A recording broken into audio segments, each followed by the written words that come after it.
Bonjour à toutes et à tous et bienvenue dans cette matinale. Je suis très heureux de vous retrouver en ce jeudi 23 octobre pour vous accompagner pour une nouvelle demi-heure, 30 minutes d'actualité, d'infos pratiques et de divertissement que vous proposent chaque matin les équipes de TV Vendée. Et justement, un bonjour également à Julien en régie qui réalise cette émission tous les matins à nos côtés. Si vous aussi, vous souhaitez participer ou réagir pendant l'émission, un numéro de téléphone, le 06 84 54 77 23. Il vous permet notamment de répondre à la question du jour que je vous proposerai dans quelques instants, mais également de commenter la météo qu'il fait à votre réveil en Vendée. Justement, en ce qui concerne la météo, je vous propose de faire un point sur la météo de ce jeudi 23 octobre avec l'arrivée cette nuit de la tempête Benjamin en Vendée. Météo France a placé le département en vigilance orange pour vent violent et vigilance jaune pour orage, pluie, inondation et vagues submersion, notamment lors des marées hautes de 6h et 18h15 ce jeudi 23 octobre. Le vent d'ouest déjà fort cette nuit avec des relevés à 102 km/h sur l'île Dieu ou encore 95 km/h à Jars-sur-Mer, avant qu'il va encore se renforcer dans la matinée. Les maires du département ont donc activé leurs plans communaux de sauvegarde et le préfet appelle à la plus grande prudence avec des risques attendus de chute d'arbres, de coupures d'électricité ou encore de véhicules déportés. Les conseils de prudence sont les suivants: limitez vos déplacements au maximum, réduisez votre vitesse et évitez forêts et zones littorales. Des vagues de plus de 4 mètres sont notamment attendues.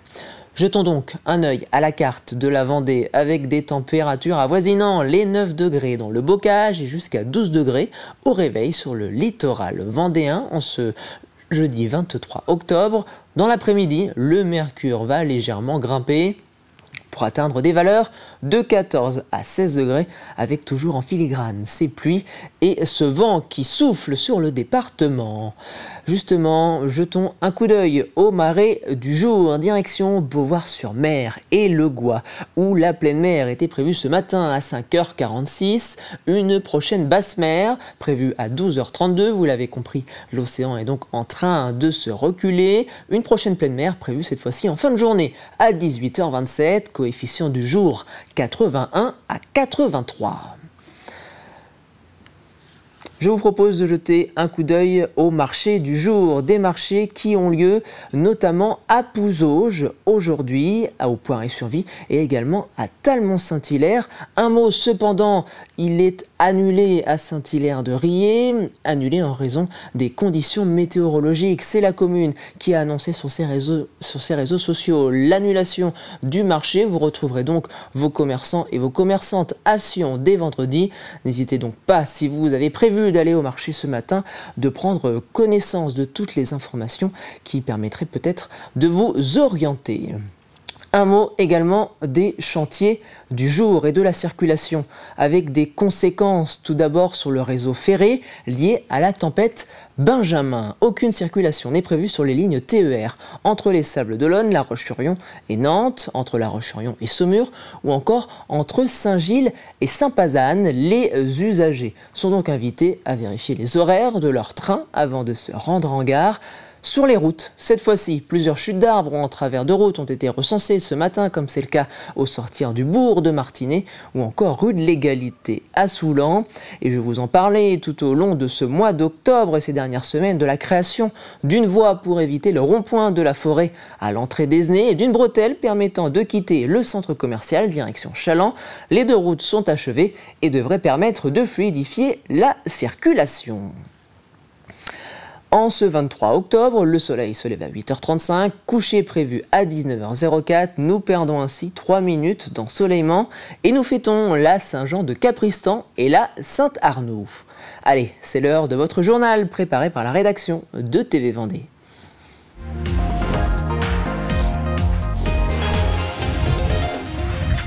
Le niveau de risque lié à l'influenza aviaire hautement pathogène en France est passé ce mardi 21 octobre de modéré à élevé, une évolution de la situation en raison de la détection tout d'abord de cas se multipliant chez nos voisins européens, puis de premiers foyers ont été identifiés en Charente-Maritime et désormais c'est en Vendée qu'un foyer d'influenza aviaire a été détecté, poussant le préfet à définir des zones réglementées de protection et de surveillance autour de l'établissement contaminé.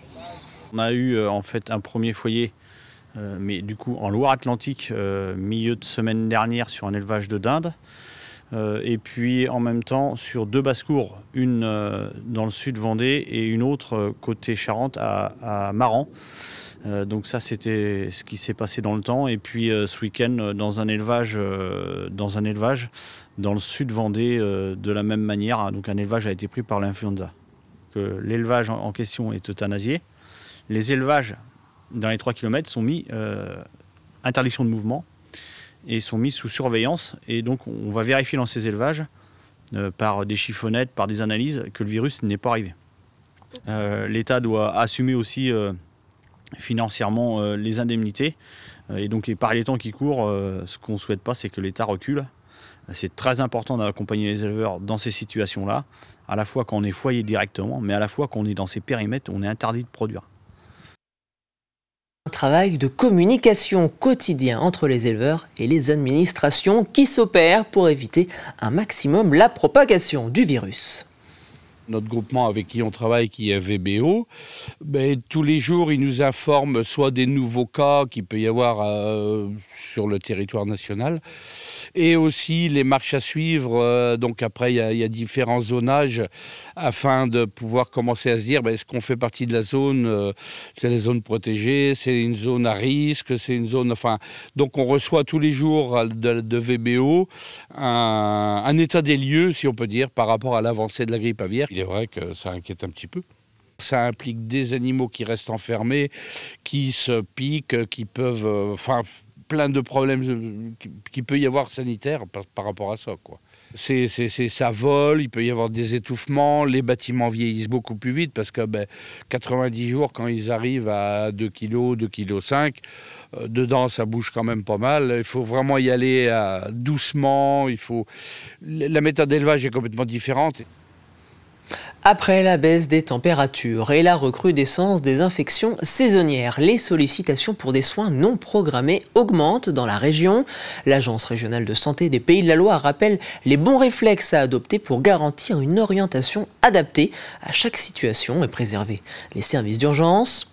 Contactez en priorité votre médecin traitant ou consultez un pharmacien ou un autre professionnel de santé de proximité. Si votre médecin traitant n'est pas disponible, appelez le service d'accès aux soins en composant le 15 ou le 114 pour des personnes sourdes, aveugles ou malentendantes lorsqu'aucune solution n'a pu être trouvée. Direction l'Île-Dieu, où le Centre d'études et d'expertise sur les risques, l'environnement, la mobilité et l'aménagement poursuit sa mission de sécurisation des phares en supprimant les anciennes cuves à mercure, technologie datant de la fin du 19e siècle. Ce liquide toxique encore présent dans certains phares représente un danger pour les agents d'entretien. Dernière opération en date, le phare de l'Île-Dieu, où le mercure a été retiré début octobre. C'est le 2e phare traité en Vendée, après celui de la Tranche-sur-Mer. Alors le but, c'est ce que la Direction générale des affaires maritimes souhaite ou a donné, c'est 2030. Il faudrait supprimer toutes les cuves à mercure. On est à la base avec environ autour de 80 cuves à mercure en France sur les phares. Il a fallu discuter donc avec les industriels pour aboutir justement à ce qu'on espère être l'huile la meilleure possible actuellement. Donc l'idée, c'est vraiment d'offrir le bon service fiable, pertinent, etc. aux navigateurs de 2025, sachant que les systèmes ont été mis en place courant du XXe siècle, donc en fait on n'a plus les mêmes besoins qu'on avait à l'époque, en étant le moins coûteux possible pour le contribuable. Donc, deuxième politique publique, c'est suppression de tous les produits dangereux qu'on a pu utiliser dans le passé. Et parmi ces produits dangereux, il y a le mercure. Les phares utilisent le mercure pour permettre la rotation des optiques de Fresnel. Donc c'était une idée géniale, sauf que le mercure, c'est quand même dangereux pour la santé et encore plus pour l'environnement. Le pôle santé de la Châtaigneraie lance la construction d'une seconde extension d'une superficie de 139 mètres carrés. Une extension qui va accueillir 4 bureaux, un studio ou encore un patio. Les bureaux seront occupés par le centre médico-psychologique adulte, libérant ainsi des bureaux dans l'aile des médecins généralistes à destination des futurs docteurs juniors et nouveaux professionnels de santé. Il s'agit aujourd'hui d'accroître la capacité d'accueil des professionnels installés sur le territoire grâce aux 4 établissements dont va bénéficier la communauté de communes à Saint-Pierre-du-Chemin, Mouilleron-Saint-Germain, Bazoges-en-Paré et la Châtaigneraie. Sur cette aile, en pratique, c'est le CMP qui va prendre la totalité de cette extension. Mais les bureaux qui vont être libérés par le CMP vont être, eux, utilisés par les nouveaux médecins, les infirmières, les médecins juniors, etc. Ce projet s'inscrit totalement dans notre stratégie santé du territoire, puisque nous nous mettons en capacité d'accueillir demain de futurs médecins, mais la priorité reste bien sûr sur la médecine générale, avec le développement de pratiques qui, il y a quelques années, n'étaient pas présentes sur le territoire. C'est les infirmières en pratique avancée, c'est les médecins juniors, et demain, ce sera les médecins solidaires. Avez-vous déjà mangé des kiwis vendéens? Nous pouvons compter sur près d'une dizaine de producteurs de ce fruit originaire de Chine en Vendée. La récolte de ce dernier est justement prévue en cette fin du mois d'octobre sur certaines exploitations. Une cueillette est même proposée au public. Simon Philippot vous emmène du côté de Talmont-Saint-Hilaire où près de 20 tonnes de kiwis sont produits chaque année. C'est au milieu des champs que l'on retrouve ces rangées d'Actinidia, l'arbre producteur des kiwis. Nathalie en produit depuis 10 ans, séduite par les vertus de ce fruit. Le kiwi, il y a beaucoup de vitamines. C'est un antioxydant. Et l'avantage aussi, c'est qu'il va se garder tout l'hiver. Donc c'est ce que les gens aiment puisqu'ils vont les stocker chez eux et on peut les conserver jusqu'en avril, mai. Même juin, ça arrive, j'ai des retours sur des clients qui arrivent à en conserver jusqu'au mois de juin. Pour obtenir les meilleurs kiwis, Nathalie doit être aux petits soins toute l'année car l'Actinidia est très gourmand en eau et peut s'étendre sur plusieurs mètres. Un entretien régulier est donc nécessaire. À partir de mi-décembre, quand il n'y aura plus de feuilles sur les arbres, là je vais tailler. Une fois que c'est taillé, il faut attacher les branches, puisqu'il y a des charpentières pour tenir les branches, parce que quand l'arbre est en fruit, ça pèse très lourd. Voilà. Ensuite, comme ça pousse beaucoup, il faut contenir les branches en fait. Donc il y a toujours du taillage à faire. Productrice passionnée, Nathalie connaît parfaitement les secrets de ce fruit et la meilleure façon de le déguster. J'ai mis quelques petites recettes sur mon site internet, mais en fait le kiwi il est vraiment bon à manger frais, hein, le matin ou en dessert. Je pense que c'est comme ça qu'il est le meilleur. Moi je le coupe en deux et je le creuse à la petite cuillère. Alors il y a aussi des clients qui font de la confiture en mettant un peu de pomme ou de la banane, un peu de citron. Mais moi je trouve qu'il est vraiment meilleur à manger comme ça au naturel. À partir de demain, la récolte est ouverte à tous. Les brouettes sont prêtes. Alors si vous souhaitez retrouver du kiwi vendéen sur votre table, rendez-vous chez Nathalie. Vous n'aurez plus qu'à tendre la main. Et des cueillettes qui devraient se faire, si tout va bien, sous un beau soleil ce week-end. Terminons ce journal aux Achats, où vient d'ouvrir dans le centre-bourg l'unique librairie que compte désormais la communauté de communes et ses plus de 20 000 habitants. Un chantier lancé en décembre 2024 d'une librairie qui va proposer au public près de 7 000 références aux thématiques variées. Un projet initié il y a 4 ans qui va permettre d'ouvrir de nouvelles portes vers la culture dans le cœur de ville de la commune. C'est vrai que c'est toujours compliqué les commerces parce qu'on a envie, tout le monde a envie de plein de commerces, mais qu'on le veuille ou non, ils ne sont pas, les patrons ne sont pas philanthropes, hein, il faut bien arriver à un résultat final. Alors la librairie, je peux être clair avec vous, hein, depuis 21 qu'on y est dessus, 25 fois ou 30 fois on m'a dit mais t'es fou, ça marchera jamais, c'est pas ça. Mais j'y ai cru parce que la présentation du projet avait été faite comme il faut, parce qu'on a travaillé très étroitement, régulièrement avec des études de marché, des choses comme ça. Moi, je suis parti du principe qu'on n'avait rien sur le territoire. Alors, quand je dis le territoire, c'est les Achards, mais c'est autour des Achards, puisque sur notre communauté de communes de 21 000 habitants, nous n'en avons pas. Donc, mine de rien, ce n'est pas que les Achards, 6 000 habitants, à peine 5 008 aujourd'hui, mais on pourrait plutôt parler de 20 000 habitants. Et c'était le journal préparé par la rédaction de TV Vendée. Je vous propose désormais de passer au plus de l'info.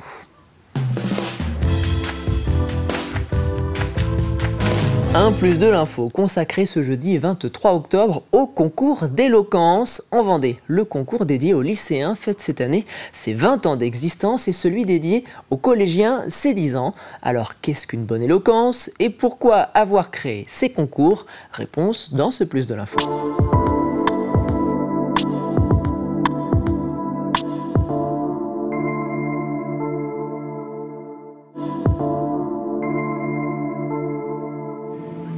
Une bonne éloquence, c'est d'abord une bonne écoute. Parce que l'éloquence, ça se fait dans une écoute, à deux. Qu'on soit avec une interlocutrice ou qu'on soit avec un public. Moi, je dis tout le temps aux comédiens et aux comédiennes que je dirige, écoutez le public si vous voulez qu'il vous écoute. Bien écouter, ça veut dire pas écouter une personne pour lui répondre, mais écouter une personne pour la comprendre. Si c'est pour la comprendre que vous l'écoutez, alors vous êtes au bon endroit. Ensuite, de manière très pragmatique et technique, c'est se poser, s'appuyer sur ce qu'on appelle la colonne d'air, respirer, réfléchir au sens et aux signes, aux sémantiques et aux sémiologiques de chacun de nos gestes. Et puis, c'est savoir aussi varier le ton, parce que si on est tout le temps monolithique, ça ne passe pas. Ça se travaille l'éloquence, mais ça se travaille, le meilleur moyen de le travailler, c'est très singulier, vous allez dire que je prêche pour ma chapelle, mais c'est de faire du théâtre. Je ne parlerai pas d'inspiration, au contraire, je dirais que la Vendée, à travers nos deux associations, Légion d'honneur et Palmes académiques, ont été précurseurs dans ce domaine. À tel point même que l'association des Palmes académiques au niveau national a repris par la suite cette idée de concours d'éloquence. Et donc il y a 6 ans, un concours d'éloquence pour les lycéens a eu lieu. Il y a 5 ans pour les collégiens. Et maintenant, l'association des Palmes académiques avec la Fédération internationale des professeurs de français organise un concours mondial d'éloquence. Surtout, je pense que ce qui m'a marqué le plus, c'est que dans les oraux qu'on peut faire au collège ou au lycée, on est très rarement tout seul devant la classe. Et là, on se retrouve tout seul à préparer son oral, à faire son oral devant un groupe de personnes, sans avoir personne avec qui rebondir, avec qui pourrait nous aider si jamais on a un trou de texte ou quoi que ce soit d'autre. Ouais, ça demande beaucoup de travail, effectivement, plusieurs mois de travail avec plusieurs heures chaque semaine pour vraiment faire les recherches, pour vraiment retenir toutes les informations. Mais non, c'est absolument pas une perte de temps, c'est sûr. C'est des compétences, dans tous les cas, que je pourrais toutes réutiliser plus tard dans ma vie. Donc, c'est vraiment intéressant. Dans n'importe quel corps de métier, l'art oratoire est important. Quand on parle d'art oratoire, on va vous parler des comédiens, des comédiennes, on va vous parler des avocats, des avocates, mais pas seulement. Je veux dire, aujourd'hui, même qu'on est boulanger ou qu'on est plombier, il faut savoir discuter, dialoguer avec le client, avec d'autres personnes, et savoir s'exprimer. C'est savoir être au monde.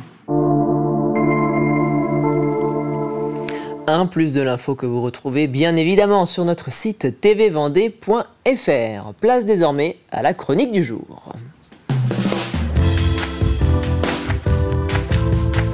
Au programme de ce jeudi, une nouvelle chronique Asso présentée par notre journaliste Jeanne Bell. Elle est allée à la rencontre d'une association à but solidaire présente sur tout le territoire vendéen et créée à l'échelle nationale en 1864. Regardez. Bonjour et bienvenue dans cette nouvelle chronique Asso. Aujourd'hui, nous avons rendez-vous à La Roche-sur-Yon avec le président de la Croix-Rouge vendéenne. Il y a 500 bénévoles à peu près, entre 500 et 550 bénévoles, ça fluctue régulièrement. On s'attache le plus possible et quotidiennement à faire respecter les valeurs de la Croix-Rouge. Voilà le style de vêtements que vous pouvez trouver à la boutique, dans les boutiques de la Croix-Rouge. Et en fait, cette boutique, elle est ouverte à tous. Et tout le monde ne le sait pas. On le répète continuellement, mais tous ceux qui viennent acheter accomplissent un acte de solidarité. On ne fait plus de tri, de collecte de textiles, puisque c'est la crise mondiale aujourd'hui et que toutes nos bornes relais, nos box sont retirées, parce qu'on ne peut plus évacuer chez des collecteurs qui ne prennent plus les textiles aujourd'hui. Seule association auxiliaire du pouvoir public, la Croix-Rouge est largement présente en Vendée. Sur Fontenay-le-Comte, on fait des formations de secourisme, PSC. Il y a la boutique, il y a l'aide alimentaire. Sur Luçon, c'est boutique. Les Sables d'Olonne qui ont également une boutique, qui font les maraudes et puis qui, eux, ont une grosse équipe de secouristes en PSE global qui dispensent énormément de dispositifs de secours sur des manifestations. On a Chaland qui, également à sa boutique, fait un transport solidaire, c'est-à-dire que tous les gens qui sont dans la périphérie de Chaland, qui veulent aller faire leurs courses, aller chez le docteur, ou, voilà, on a des bénévoles qui vont les chercher et qui les conduisent. Sur les herbiers, on a également une boutique, mais on a aussi un dispositif de transport en commun vers les EHPAD, c'est-à-dire que l'on sort les gens, les personnes âgées des EHPAD pour les distraire, pour aller les emmener à certains endroits qu'ils n'iraient pas autrement tout seuls. Et La Roche-sur-Yon, la boutique, les aides financières, l'espace bébé parents, qui accueille des familles soit monoparentales, soit des familles de migrants avec des enfants de moins de 3 ans, pour leur venir en aide, surtout leur donner un peu d'air plusieurs journées dans le mois, de façon à ce que les enfants s'occupent. Il y a des ateliers qui sont mis en place. C'est sur rendez-vous et sur document d'assistance sociale, c'est-à-dire que les gens vont voir leur assistant social et disent voilà, j'y arrive pas, je suis tout seul ou toute seule. Donc si vous voulez, ils viennent ici et puis ils sont reçus, on les aide financièrement, on les aide.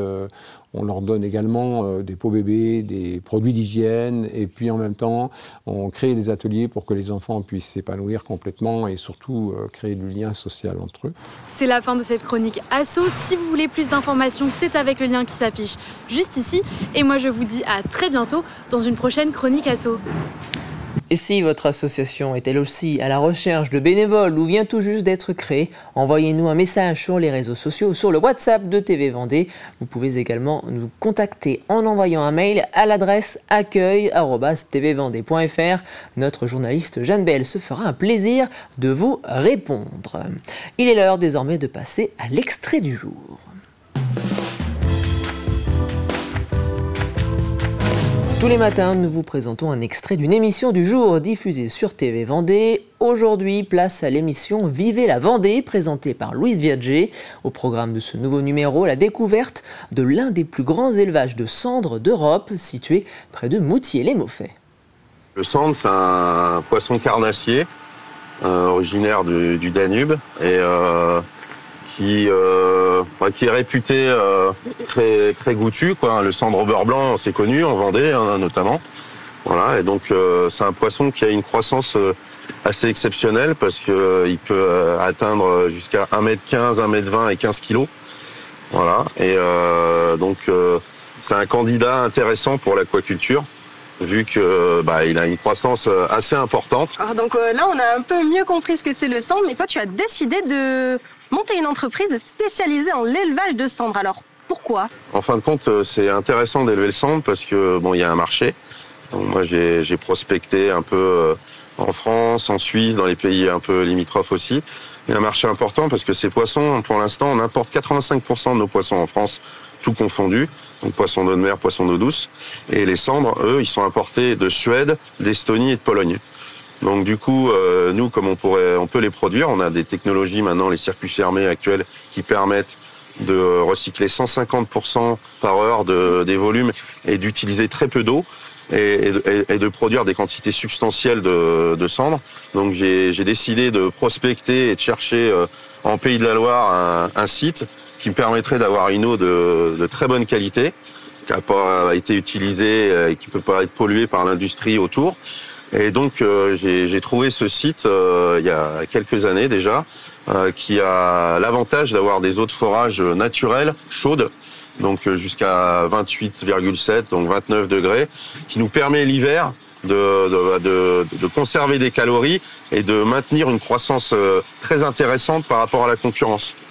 Donc on est très peu actuellement dans le monde à élever des cendres avec une installation de ce type. Il y en a 3 dans le monde en fin de compte. Il y en a une au Danemark, une en Allemagne et il y a nous ici en Vendée.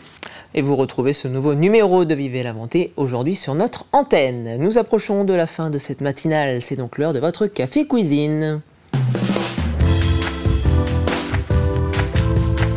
À gagner cette semaine dans votre jeu de la matinale, un magnum de Crozet Hermitage Rouge du domaine Pradel, offert par Cave à Vin à La Roche-sur-Yon. La question de la semaine, la voici. Quel nouveau pensionnaire vient d'accueillir le potager extraordinaire? Un quatrième indice, en ce jeudi, la laine de ce pensionnaire est très douce et très recherchée. Rendez-vous sur tvvendée.fr, rubrique jeu, pour y déposer votre réponse. Et c'est ainsi que se termine cette matinale. Je vous rappelle l'information du jour, c'est l'arrivée cette nuit de la tempête Benjamin en Vendée. Météo France a placé le département en vigilance orange pour vent violent et en vigilance jaune pour orage, pluie, inondation et vagues submersion, notamment lors des marées hautes de 6h et 18h15 ce jeudi 23 octobre. Élise Blanchard dans le journal de la mi-journée reviendra bien évidemment sur cette actualité. En ce qui me concerne, je vous dis à très vite sur TV Vendée.